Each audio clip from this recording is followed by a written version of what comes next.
काजल बेटा कैसी है तू? तेरे ससुराल में सब लोग ठीक तो है ना? रजत तेरा ख्याल रखता है या नहीं? हाँ मम्मी, सब लोग बहुत बढ़िया है, मेरा बहुत ख्याल रखते हैं।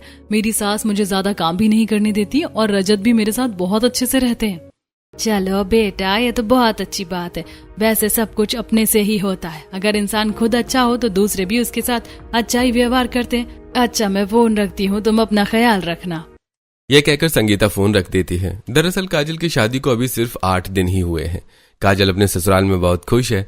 संगीता काजल से बात करने के बाद घर के कामों में लग जाती है। थोड़ी देर में धर्मपाल वहां आता है। अरे क्या बात है, बड़ी खुश नजर आ रही हो। हमें भी बता दो, हम भी थोड़ा मुस्कुरा लेंगे। कुछ नहीं, बस काजल से बात हुई थी, उसकी बातें सुनकर मेरा मन खुश हो गया है। वो अपने ससुराल में खुश है, बस अब हमें और क्या चाहिए। ये तो बहुत अच्छी बात है। कहते हैं ना, जिसकी बेटियां सुखी उसका जीवन सुखी। बस ऐसा ही एक रिश्ता हमारी प्रीति के लिए भी मिल जाए तो हम गंगा जी नहा ले, अपनी जिम्मेदारियों से मुक्त हो जाएं। दोनों पति पत्नी अपनी बेटियों की खुशियों के बारे में सोचते हैं। थोड़ी देर बैठकर बातें करते हैं, फिर अपने अपने काम में लग जाते हैं। कुछ दिन यूं ही बीत जाते हैं। एक दिन अचानक काजल का फोन आता है। मम्मी, शुरू में तो सब बहुत अच्छा था, लेकिन अब मेरे साथ कोई भी प्यार से बात नहीं करता। सारा दिन मुझसे घर का काम करवाते।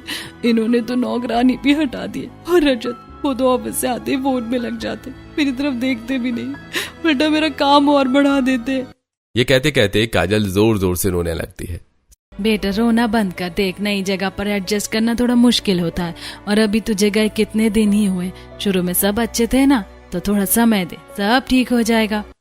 संगीता उसे समझाती है, लेकिन अपनी बहन को परेशान देखकर प्रीति को बहुत बुरा लगता है। क्या सच में ससुराल वाले अच्छे होने का दिखावा करते हैं?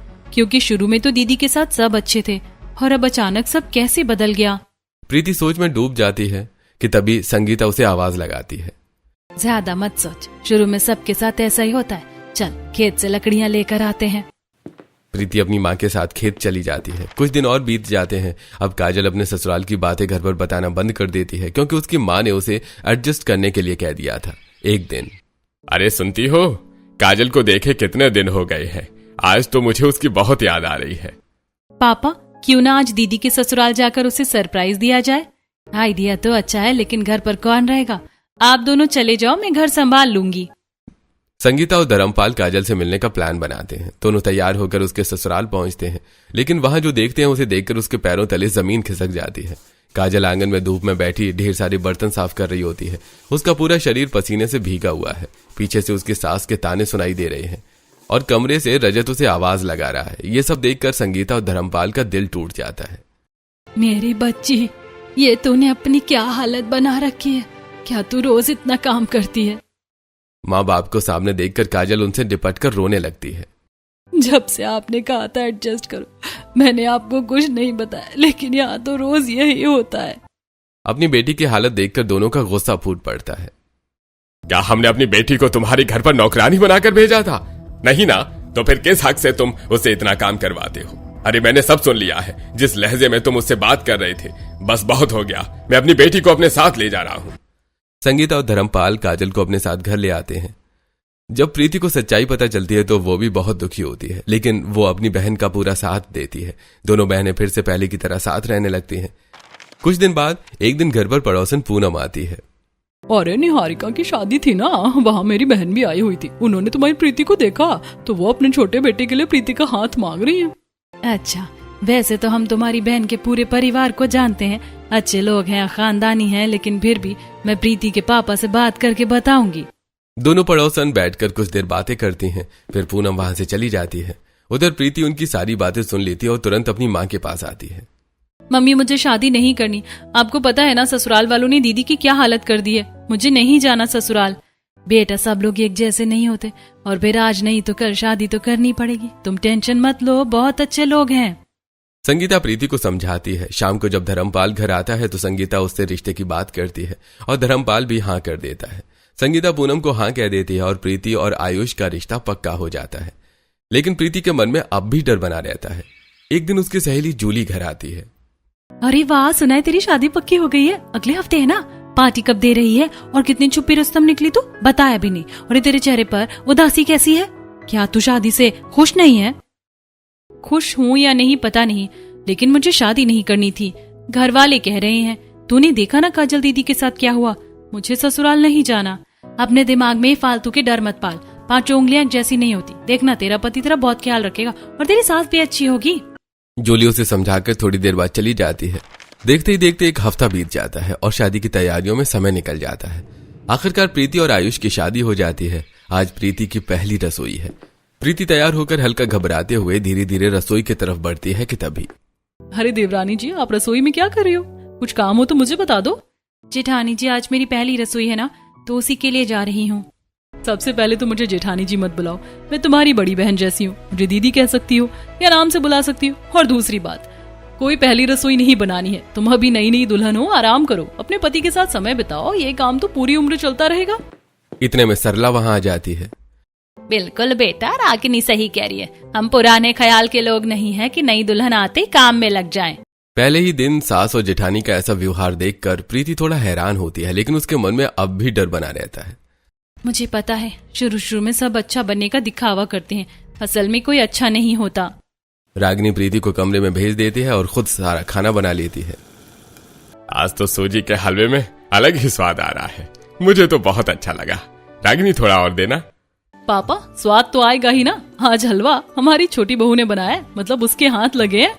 रागिनी की बात सुनकर पूरा परिवार हंसने लगता है। बिना मेहनत के ही प्रीति को तारीफ मिलती है और उसके ससुर उसे पहली रसोई का नेक भी देते हैं।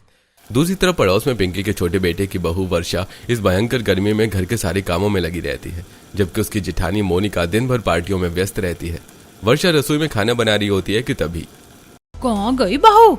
कब से कह रही हूँ मुझे ठंडा पानी दे। देख तो बाहर कितनी गर्मी है। आजकल तो बाहर जाना मतलब आफत मोल लेना हो गया है। वर्षा जल्दी से रसोई का काम छोड़कर अपनी सास को पानी देती है। तभी। वर्षा, तुमने कल ये कपड़े धोए थे, तुम्हें दिखता नहीं? मेरी ये ड्रेस हाथ से धोनी थी और तुमने इसे बाकी कपड़ों के साथ मशीन में डाल दिया। मेरी पूरी ड्रेस खराब हो गई। इतनी महंगी ड्रेस थी, तुमसे एक भी काम ढंग से नहीं होता। दीदी, पता नहीं कैसे किसी कपड़े का रंग आपकी ड्रेस पर चढ़ गया। आप इसे अलग रख दीजिए। मैं कोशिश करूंगी रंग छुड़ाने की और आगे से ध्यान रखूंगी। बेचारी वर्षा दिन भर सारा काम करती है और ऊपर से सास और जेठानी के ताने भी सुनती है। फिर भी वो कभी पलट कर जवाब नहीं देती। शाम को जब उसका पति शिवम कमरे में आता है तो वर्षा उससे बात करने की कोशिश करती है। आपको पता है आज क्या हुआ? मैंने जो कपड़े वॉशिंग मशीन में डाले थे, गलती से किसी कपड़े का रंग दीदी की ड्रेस पर चढ़ गया, तो वो मुझ पर बहुत गुस्सा कर रही थी। वर्षा बात कर रही होती है, लेकिन शिवम का पूरा ध्यान फोन में होता है। आप जब से आए हो फोन में लगे हुए हो, मेरी तरफ तो आप ध्यान ही नहीं देते। वर्षा गुस्से में उसका फोन हाथ से ले लेती है। ये क्या तरीका है? तुम्हें अकल नहीं है? हाँ, दिखता नहीं है मैं गेम खेल रहा हूं। आइंदा ऐसी हरकत मत करना, वरना मुझसे बुरा कोई नहीं होगा। शिवम ना तो वर्षा को समय देता है और ना ही उसकी भावनाओं को समझता है। ऊपर से हर बात पर उसे डांटता रहता है। इस तरह वर्षा के ससुराल में बहुत बुरे दिन बीत रहे होते हैं। दूसरी तरफ प्रीति अपने ससुराल में बहुत खुश होती है। एक दिन सभी लोग हॉल में बैठे बातें कर रहे होते हैं। हाँ भाई आयुष, तेरे ऑफिस के काम खत्म हो गए हो तो प्रीति को कहीं घुमाने ले जा। भैया सोच तो रहा हूं, बस ये प्रोजेक्ट खत्म हो जाए फिर कहीं घूमने चलेंगे। तभी राजेश वहां आ जाते हैं। राजेश प्रीति के लिए गोलगप्पे और बर्गर लेकर आए होते हैं। अरे वाह पापा, क्या ले आए? रागिनी रसोई में जाकर सबके लिए गोलगप्पे और बर्गर प्लेट में सजाकर ले आती है। सभी लोग मिलकर मजे से खाते हैं और हंसी मजाक करते हैं। ऐसे दिन खुशी खुशी बीत रहे होते हैं। एक दिन प्रीति अपनी माँ से फोन पर बात कर रही होती है। मम्मी, आपके बाग में तो आम पक गए होंगे ना? मेरा तो कच्चे आम खाने का बहुत मन कर रहा है। अरे कुछ कच्चे हैं और कुछ पके। अगर तेरा मन है तो मैं तेरे पापा से कहकर भिजवा दूंगी। प्रीति की ये बात सरला सुन लेती है। सुनिए, हमारी बहू को कच्चे आम बहुत पसंद है। आप बाजार से ताजे आम ले आइए ना। राजेश तुरंत पास के बाग से कच्चे और पके दोनों तरह के आम लेकर आता है। मेरा तो सच में कच्चे आम खाने का बहुत मन था और आप इतने सारे ले आए। आपको कैसे पता चला? हमारी बिटिया का मन किसी चीज के लिए करे और हम उसे पूरा न करें। ऐसा कभी हो सकता है क्या? अपने ससुर का प्यार देखकर प्रीति भावुक हो जाती है। मैं बिल्कुल गलत थी। जूली सही कह रही थी, सब लोग एक जैसे नहीं होते। मेरा ससुराल सच में बहुत अच्छा है। ये लोग सिर्फ दिखने में नहीं, दिल के भी अच्छे हैं। प्रीति आम धोकर फ्रिज में रख देती है और फिर नमक लगाकर खाने लगती है। सच में बहुत टेस्टी आम है। दीदी आप भी खाओ ना। भाई मुझे तो खट्टे आम देखकर ही दांत खट्टे हो जाते। तू ही खा।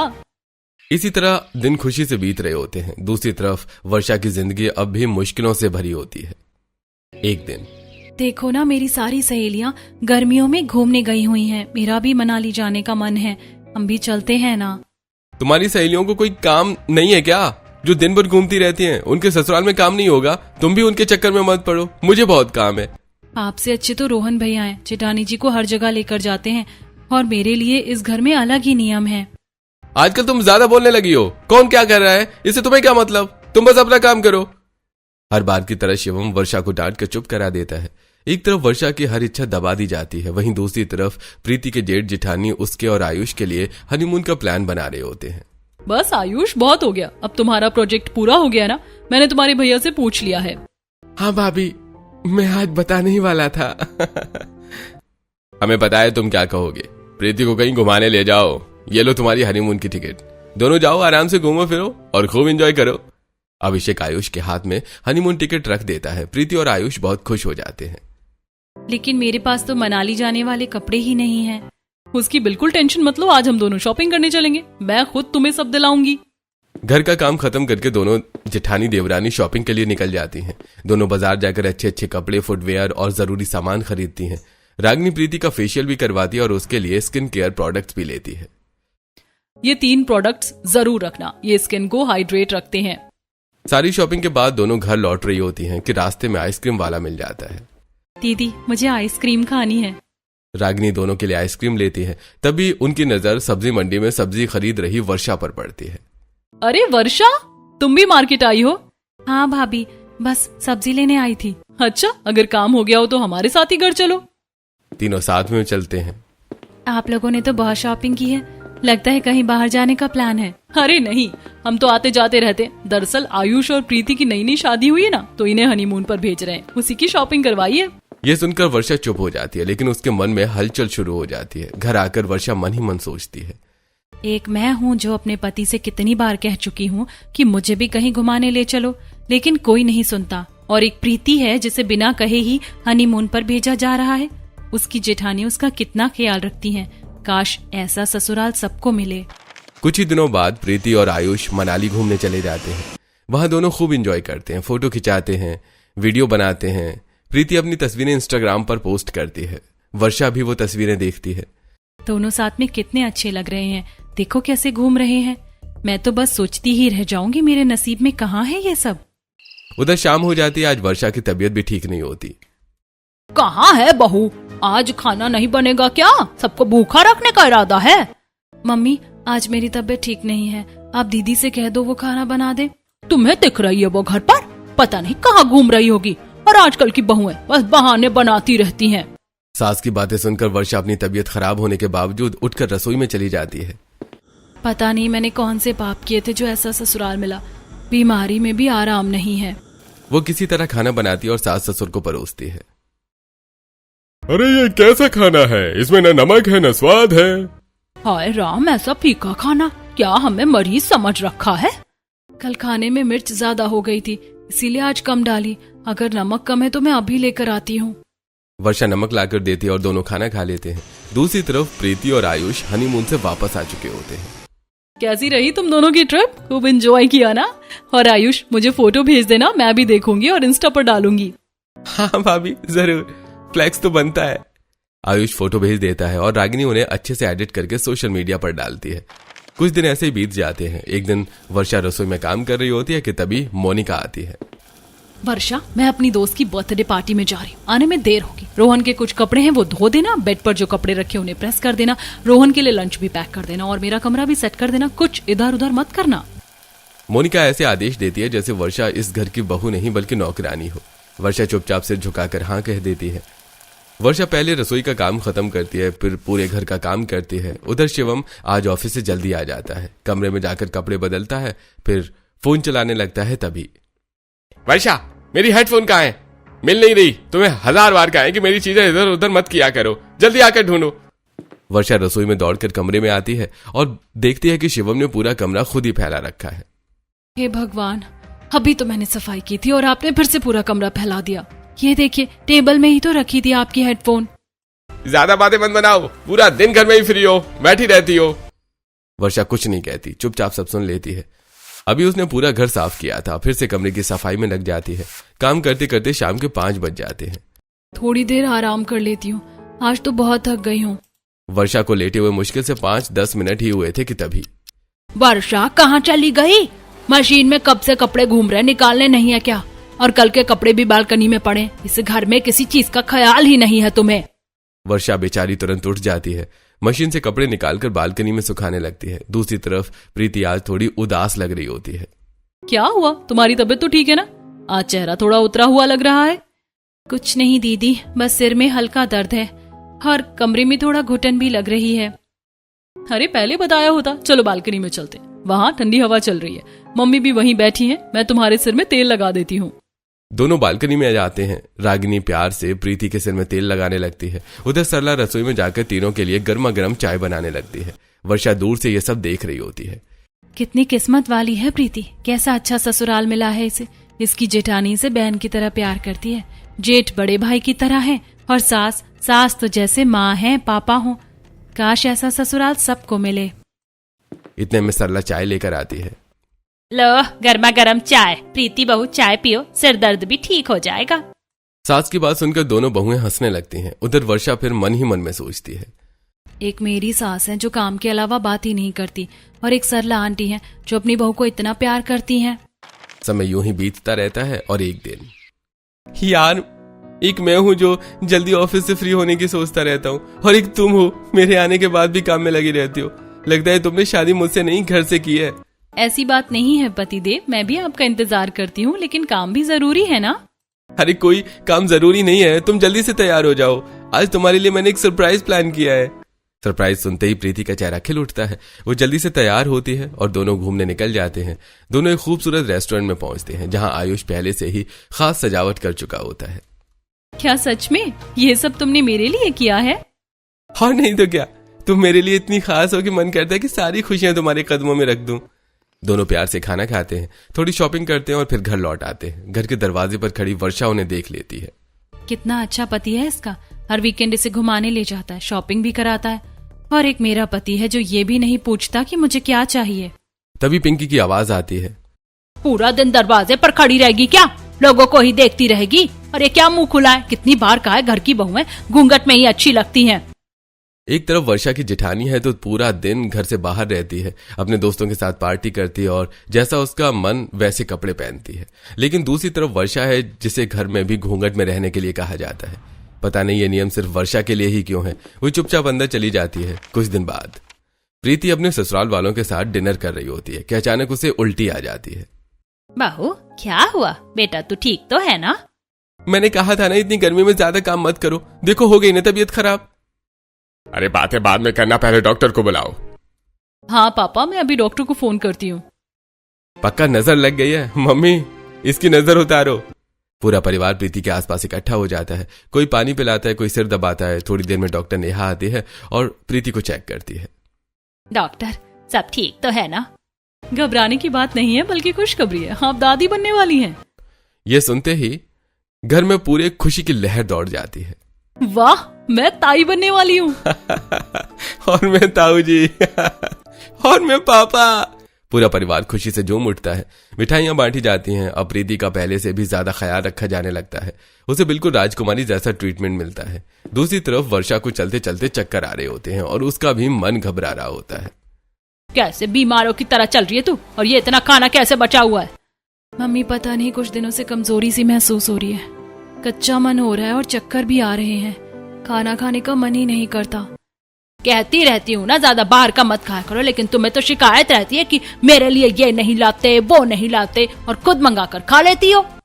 पिंकी एक बार भी ये नहीं सोचती कि उसके पीछे कोई और वजह भी हो सकती है। उल्टा वर्षा को ही सुना देती है। ऐसे ही 1-2 दिन बीत जाते हैं, लेकिन एक दिन जैसे ही वर्षा अपने कमरे में बेड से उठकर चलती है, अचानक चक्कर खाकर गिर जाती है और बेहोश हो जाती है। पहले तो घर वाले पानी के छींटे डालकर उसे उठाने की कोशिश करते हैं, लेकिन बाद में शिवम डॉक्टर को बुलाता है। डॉक्टर क्या हुआ मेरी वाइफ को? इसने जरूर कुछ उल्टा सीधा खा लिया होगा, इसी वजह से ये सब हुआ है।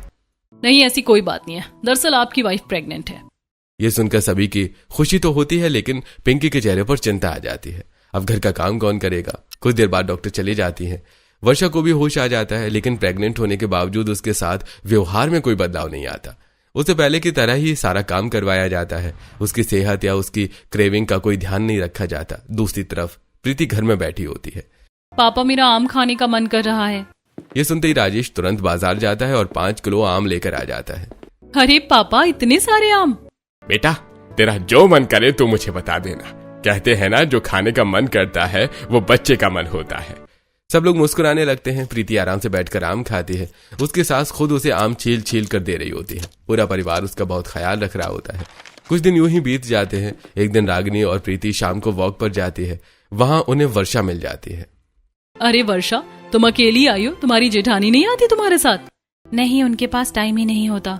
अच्छा कोई बात नहीं, लेकिन तुम भी तो प्रेग्नेंट हो, थोड़ा अपना ख्याल रखा करो। देखो कितनी दुबली हो गई हो, आंखों के नीचे काले घेरे भी आ गए हैं। ख्याल तो रखती हूँ, लेकिन घर का सारा काम मुझे ही करना पड़ता है। ये सुनकर प्रीति हैरान रह जाती है। क्या? तुम्हारे साथ तो तुम्हारी सास और जेठानी भी हैं। क्या वो लोग काम में हाथ नहीं बटाते? बस ऐसा ही है, मम्मी जी तो काम करती नहीं और जेठानी घर पर रहती नहीं, तो सब कुछ मुझे ही संभालना पड़ता है। वर्षा की हालत जानकर प्रीति को बहुत अजीब लगता है, लेकिन दूसरे के घर में मामले में वो कर भी क्या सकती है। तीनों अपने अपने घर लौट जाती हैं। कुछ दिन बाद रागिनी अपने मायके गई होती है और प्रीति अकेले वॉक पर आती है। वहीं वर्षा भी मिलती है, लेकिन आज उसके चेहरे पर अलग ही उदासी होती है। वर्षा क्या हुआ? मुझे ऐसा क्यों लग रहा है कि तुम रो रही थी? प्रीति के प्यार से पूछने पर वर्षा फूट फूट कर रोने लगती है। जब से मैं इस घर में आई हूँ मुझे ससुराल वालों का प्यार नहीं मिला। मैं चुपचाप सारा काम करती हूँ, सबकी बात मानती हूँ, लेकिन आज तो हद हो गई। मेरी जेठानी मेरी साहस से कह रही थी कि मैं बाजार में जाकर लड़कों को देखती हूँ, पड़ोसियों के पास खड़ी होकर चुगली करती हूँ। ये तो बहुत गलत बात है। काम तक तो ठीक था, लेकिन ये तो तुम्हारे चरित्र और आत्मसम्मान पर बात आ गई। वही तो मुझे समझ नहीं आ रहा मैं क्या करूँ, कहाँ जाऊँ। ये कहते हुए वर्षा और जोर जोर से रोने लगती है। तुम्हें रोने की जरूरत नहीं है, थोड़ा स्ट्रांग बनो।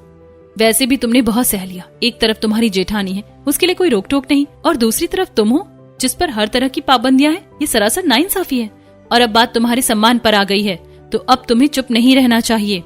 प्रीति और वर्षा का घर पड़ोस में ही है, तो उन्हें एक दूसरे के बारे में काफी हद तक पता है।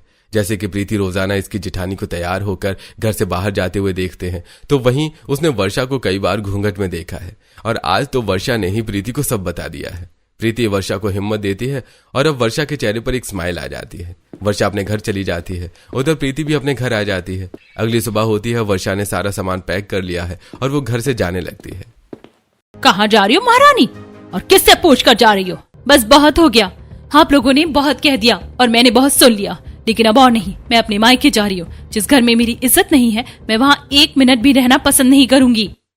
प्रीति की बातों से वर्षा को इतनी हिम्मत मिलती है कि वो अपने ससुराल वालों के खिलाफ जाकर घर छोड़ने का फैसला ले लेती है। देख लेना, तो अपनी मर्जी से जा रही है, कल को वापस भी खुद आएगी, हम लेने नहीं आएंगे। हाँ बिल्कुल, मुझे ये उम्मीद मत करना कि मैं तुम्हें लेने आऊंगा। और वैसे भी अगर भाभी कुछ कह रही हैं तो वो झूठ थोड़ी कह रही होंगी। उल्टा अपनी गलती मानने की बजाय तुम घर छोड़कर जा रही हो। कौन सच बोल रहा है और कौन झूठ, ये तो मुझे समझ आ गया। जब आप लोगों को मुझ पर विश्वास ही नहीं, तो मैं कुछ समझाना भी नहीं चाहती। वर्षा पहली बार अपने ससुराल वालों को जवाब देती है और इस तरह घर छोड़कर चली जाती है। दरअसल वर्षा अपने मायके नहीं बल्कि प्रीति के घर जाती है। प्रीति चुपके से उसका बैग पकड़ती है और उसे अपने घर में रख लेती है, लेकिन उसके ससुराल वालों को लगता है कि वो अपने मायके गई है। वर्षा के जाने के बाद पूरे घर की जिम्मेदारी पिंकी पर आ जाती है। कहाँ मर गई वर्षा? आज खाना किस वक्त बनाएगी? कितनी भूख लग रही है। जैसे ही पिंकी रसोई में जाती है, वहां कोई नहीं होता। दरअसल रोज रोज वर्षा को हुक्म देने की इतनी आदत हो गई थी कि खुद से एक गिलास पानी लेना भी उनके बस की बात नहीं रही। अरे वो महारानी तो घर छोड़कर चली गई, आज तो खाना मुझे ही बनाना पड़ेगा। हर बार की तरह मोनिका तो अपनी सहेलियों के साथ पार्टी में गई होती है। घर पर सिर्फ पिंकी और सुदेश होते हैं। इतनी गर्मी में पिंकी को खाना बनाने की आदत नहीं होती, लेकिन भूख लगी है तो बनाना ही पड़ता है। खाना बनाने के बाद वो इतनी थक जाती है कि उसका खाने का भी मन नहीं करता। फिर भी थोड़ा बहुत खाकर वो सो जाती है। उठकर देखती है तो पूरा घर बिखरा पड़ा है और आज वर्षा घर पर नहीं है। तभी मोनिका पार्टी से वापस आती है। मोनिका बहू, देख सारा घर कितना फैला हुआ। सुबह का खाना तो मैंने बना लिया था, लेकिन अब डिनर तुम देख लेना और सबसे पहले कपड़े धो दो और घर भी साफ कर देना। ओ मम्मी जी, आपको क्या लगता है मैं वर्षा हूँ? मैं क्या उसकी तरह आपकी सारी बातें मानती रहूंगी? मुझसे नहीं होगा एक भी काम। अगर काम करवाना है तो नौकरानी रख लीजिए, वरना खुद कर लीजिए। मोनिका पिंकी को पलटकर जवाब देती है। पिंकी को एहसास होता है आज तक वर्षा ने मुझे एक बार भी उल्टा जवाब नहीं दिया, और ये मोनिका जिसे मैं हर वक्त सपोर्ट करती हूँ आज मुझे ही जवाब दे रही है। मोनिका के मना करने पर सारा काम पिंकी को खुद करना पड़ता है। ऐसे 2-4 दिन बीत जाते हैं और इन्हीं दिनों में से इन्हें एहसास हो जाता है कि वर्षा के बिना ये घर नहीं है। अब शिवम को भी उसकी कमी महसूस होने लगती है। दूसरी तरफ प्रीति के घर में वर्षा का बहुत अच्छे से ख्याल रखा जा रहा था। जैसे प्रीति का ध्यान रखा जा रहा है वैसे ही वर्षा का भी रखा जाता है। राजेश दोनों के लिए खट्टी मीठी चीजें लेकर आते हैं। रात को केसर वाला दूध दिया जाता है और रागिनी उनके साथ बैठकर बातें करती है। सच में मैंने इस प्यार को बहुत मिस किया। मेरी जेठानी तो कभी 5 मिनट भी मेरे पास बैठकर ये नहीं पूछती थी कि मैं ठीक हूँ या नहीं, और मेरी सास, उन्हें तो सिर्फ काम से मतलब था। सच में प्रीति, तेरा ससुराल बहुत अच्छा है, काश ऐसा ससुराल सबको मिले। प्रीति को यह सुनकर बहुत खुशी होती है। दोनों आपस में बातें करने लगती हैं। उधर वर्षा के ससुराल में सब लोग उसे याद कर रहे होते हैं। मम्मी, मुझे लगता है गलती हमारी थी। हमने भाभी की बात पर विश्वास करके वर्षा को गलत समझा और उसकी बात भी नहीं सुनी। हाँ बेटा, तू सही कह रहा है। देख वर्षा कैसे घर संभाल रही थी और उसके जाने के बाद ये घर कैसे बिखर गया। हमसे बहुत बड़ी गलती हो गई। मैंने अपनी सीता जैसी बहू पर शक किया और उसकी कभी कदर नहीं की। मम्मी, वर्षा के बिना मुझे इस घर में बिल्कुल भी अच्छा नहीं लग रहा है। प्लीज उसे वापस बुला लो। पूरा परिवार वर्षा की कमी महसूस करता है और पिंकी उसे वापस लाने का फैसला लेती है। बेटा, गलतियां इंसान से ही होती हैं। तू वर्षा के मायके जाकर उसे ले आ, उससे माफी मांग लेना, और जब वो घर आ जाएगी तो मैं भी उससे माफी मांग लूंगी। हाँ मम्मी बिल्कुल सही कह रही है। जाने अनजाने में मुझे बहुत बड़ी गलती हो गई। मैंने जो अपनी आंखों से देखा उसे गलत तरीके से कहा, लेकिन इसका मतलब कुछ और भी तो हो सकता है। पर उस वक्त वो हम में से किसी को समझ में नहीं आया। लेकिन आज वर्षा के जाने पर हम सबको उसकी कमी महसूस हो रही है। वर्षा ने हमेशा मेरी बड़ी बहनों की तरह आदर सम्मान दिया, लेकिन मैं उसे बदले में कुछ नहीं दे पाई। पर अब मैं अपनी गलती सुधारना चाहती हूँ। मोनिका को भी अपनी गलती का एहसास होता है और पिंकी को भी। सबके कहने पर शिवम वर्षा को लेने उसके मायके जाता है, लेकिन वहां जाकर पता चलता है कि वर्षा वहां आई ही नहीं है। वो बहाना बनाकर वापस आ जाता है और वर्षा को फोन करता है। वर्षा, मैं तुम्हारे घर गया था लेकिन तुम वहां नहीं थी। तुम कहाँ हो? प्लीज घर वापस आ जाओ। मुझे अपनी गलती का एहसास हो गया है। मैं तुम्हें समय दूंगा, तुम्हारे साथ वक्त बिताऊंगा, तुम्हारा ख्याल रखूंगा, तुमसे प्यार करूंगा। प्लीज मुझे छोड़कर मत जाओ। फोन पर ही शिवम रोने लगता है। वर्षा को उस पर दया आती है तो वो तुरंत प्रीति के घर से बाहर निकल कर आती है। शिवम उसे देखकर खुश हो जाता है और अपनी मम्मी के साथ प्रीति के घर आ जाता है। क्या तुम तब से यहीं पर रह रही थी? और नहीं तो क्या। आप लोगों को क्या लगता है कि औरतें टेकन फॉर ग्रांटेड है? अगर आप इन्हें घर से निकाल देंगे तो इन्हें कोई संभालने वाला नहीं मिलेगा। वैसे भी वर्षा ने मुझे सब बता दिया है। हाँ, किसी के पर्सनल मैटर में नहीं बोलना चाहिए, लेकिन जब बात किसी औरत के सेल्फ रिस्पेक्ट और कैरेक्टर की हो तो उसे सपोर्ट करना भी जरूरी है। प्रीति की बातें सुनकर शिवम और पिंकी दोनों बहुत शर्मिंदा हो जाते हैं। दोनों हाथ जोड़कर वर्षा से माफी मांगते हैं। बेटा मुझे माफ कर दे, सच में मैंने तेरी कदर नहीं की, लेकिन अब मुझे एहसास हो गया कि तू ही हमारे घर को जोड़कर सजा कर रखती थी। तेरे बिना हमारा घर नहीं रहा। हाँ, मुझे भी माफ कर दो। मैं वादा करती हूँ कि हम दोनों बहनों की तरह रहेंगे। पिछली सारी बातें भुला देंगे, नई शुरुआत करेंगे। वर्षा के ससुराल वालों को अपनी गलती का एहसास हो जाता है और वो बार बार वर्षा से घर चलने के लिए कहती हैं। तभी पहले इस पर साइन करो, उसके बाद ही मैं आपके साथ घर जाऊंगी। ये क्या है? ये एक एग्रीमेंट है। इसमें लिखा है कि अगर आप मेरी अच्छे से देखभाल नहीं करेंगे, मुझे समय नहीं दोगे, मेरी छोटी छोटी इच्छाएं पूरी नहीं करोगे और मुझसे ही सारा घर का काम करवाओगे, तो मैं वापस अपने घर चली जाऊंगी। इसकी जरूरत नहीं पड़ेगी, लेकिन फिर भी मैं इस पर साइन कर देता हूँ। तुम बस मेरे साथ घर चलो। शिवम अग्रीमेंट पर साइन कर देता है। पिंकी को भी अपनी बहू की अहमियत समझ आ जाती है और वो खुश होती है। पूरा परिवार खुशी खुशी वर्षा को उसके ससुराल वापस लेकर आता है और अब सब लोग मिलजुल कर प्यार से रहने लगते हैं।